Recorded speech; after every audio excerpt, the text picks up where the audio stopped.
जय हिंद प्यारे बच्चों, स्वागत है आपके अपने channel Sonu sir math classes में। तो आज के वीडियो में हम पढ़ेंगे मैथ में द्विघात समीकरण। तो चलिए, द्विघात समीकरण काफी इंपोर्टेंट चैप्टर है। इस चैप्टर से काफी सारे सवाल बोर्ड के एग्जाम में आते हैं, इसलिए आपको विशेष ध्यान देने की जरूरत है। तो आज हम पढ़ेंगे द्विघात समीकरण में मूल ज्ञात करें। आज हम मूल के बारे में पढ़ेंगे। तो चलिए, अगर आप लोग नए होंगे तो हमारे चैनल को सब्सक्राइब करना ना भूलिएगा, और पुराने हो तो लाइक और शेयर कीजिएगा। तो चलिए हम वीडियो को शुरुआत करते हैं। मूल ज्ञात करें। मूल दो तरीकों से ज्ञात किया जाता है, एक होता है गुणनखंड विधि और दूसरा होता है सूत्र। तो सबसे पहले हम समझेंगे गुणनखंड विधि, क्योंकि हमारे दोनों काफी जरूरी है। अगर एग्जाम में पूछेगा गुणनखंड विधि से हल करो, तो वहां पर आपको गुणनखंड विधि से ही हल करना है। अगर पूछेगा सूत्र से बनाइए, तो उसको आपको सूत्र से ही बनाना है, या न कि पूछेगा सूत्र से और आप गुणनखंड विधि से हल करेंगे तो ये दिक्कत हो जाएगा। सबसे पहले हम पढ़ेंगे गुणनखंड विधि। कौन सा विधि? गुणनखंड विधि। सवाल नंबर हमारे क्या दिया है? √3x² प्लस 10x प्लस 7√3 बराबर 0। यही हमारा सवाल नंबर 1 है। सवाल नंबर 1 हमारा उतर गया। अब इसको हमें हल करना है। तो गुणनखंड विधि से कैसे हल किया जाता है? सबसे पहले हम क्या करेंगे, तो जो हमारा पहला मान दिया और तीसरा मान दिया, इन दोनों को गुणा करेंगे तो कितना आएगा, इसको गुणा करके हम देख लेते हैं। यही नंबर वाला है और गुणा में 7√3 दिया है। तो अगर √3 से गुणा करेंगे तो 3 होता है। तो 7 × 3 यानी कि 21 हो जाएगा। x के पावर 2 है तो 21 x के पावर 2 होगा। इस चीज को हमें याद रखना है, क्योंकि आगे इसमें काम करेगा ये सब चीज। तो हम आगे क्या करेंगे, अब इसको ऐसे दो भागों में बांटना है 10x को, ताकि गुणा करे तो इतना आ जाए और जोड़े चाहे घटाने पर 10x आना चाहिए। तो √3x² plus 7x plus 3x, 7×3 कितना होता है? 10x होता है। और 7 में अगर 3 से गुणा करें 21 होगा, और x के पावर 2 यानी कि 21 के पावर 2 होगा। तो यही हमारा सही है। अब हम 7√3 लिख देंगे, बराबर में 0 है तो 0 दे देंगे।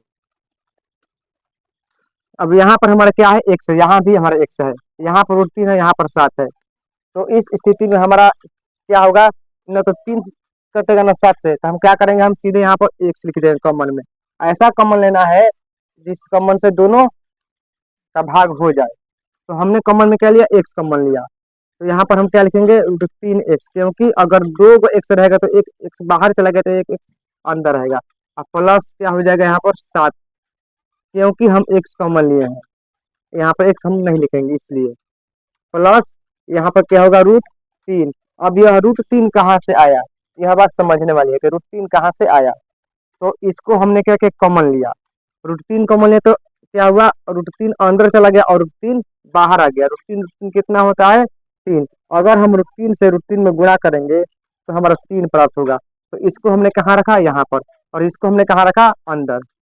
अब तो बात आपको समझ में आ गई होगी कि आखिर √3x कहाँ से आया, और यह जो √3 है यह वाला √3 कहाँ से आया। अब यहाँ पर क्या बचा? हमारा 7 बचा, खाली 7 बचा और कुछ नहीं बचा, क्योंकि इसको हमने यहाँ पर कॉमन ले लिया है। अब हमको यही देखना है कि ये दोनों जो है बराबर है कि अलग अलग है। अगर अलग अलग होगा तो भी गलत है, अब बराबर होगा तो सही है। तो ये हमारा बराबर है, प्लस माइनस का भी डिफरेंस नहीं होना चाहिए, इस बात को याद रखना है।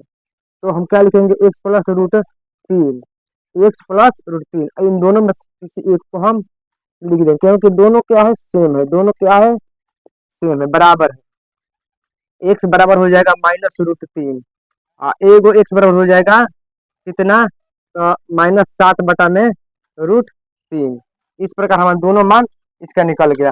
अब हम समझेंगे कैसे, तो सूत्र के माध्यम से। अगर सूत्र के द्वारा कैसे इसको हल किया जाता है, ये तो हमारा गुणनखंड विधि था। अब हम पढ़ेंगे द्विघात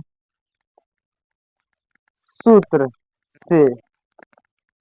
आखिर द्विघात सूत्र से कैसे बनाया जाता है? तो a बराबर हमारा क्या हो जाएगा? √3, b बराबर कितना हो जाएगा? 10, और c बराबर 7√3। तो हमारा विवेचक क्या होगा? सबसे पहले हम विवेचक निकालेंगे। आखिर विवेचक क्या होता है? तो विवेचक बराबर होता है b² - 4ac, b² - 4ac। तो हमारे बी कितना है, 10 है। 10 की पावर 2 माइनस 4 गुणे √3 गुणे 7 √3। 10 दहिया हमारा 100 हो गया, और 4 सते 28 और गुणे 3, यानी कि 100। 28 का पहाड़ा अगर हम 3 बार पढ़ते हैं तो कितना होगा, 3 8 24 और 3 दूनी 6 2 8 84 होगा। यानी कि हमारे कितना बचेगा, 16। तो हमारा विवेचक कितना आया, 16 आया। अब हम मूल का सूत्र यहाँ पर लिखेंगे। मूल का सूत्र यही हमारा होता है -b प्लस -d बटा में 2a। हमारा b कितना है, 10 है। 10 किस चीज में, प्लस में है, तो हमारा क्या हो जाएगा, हम -10 हो जाएगा, क्योंकि सूत्र के हिसाब से हम माइनस दिया है तो माइनस हम 10 देंगे। प्लस माइनस डी कितना है, 16 और बटा में 2 गुणे √3। आगे क्या होगा, तो -10 और प्लस माइनस 4 बटा में 2 √3।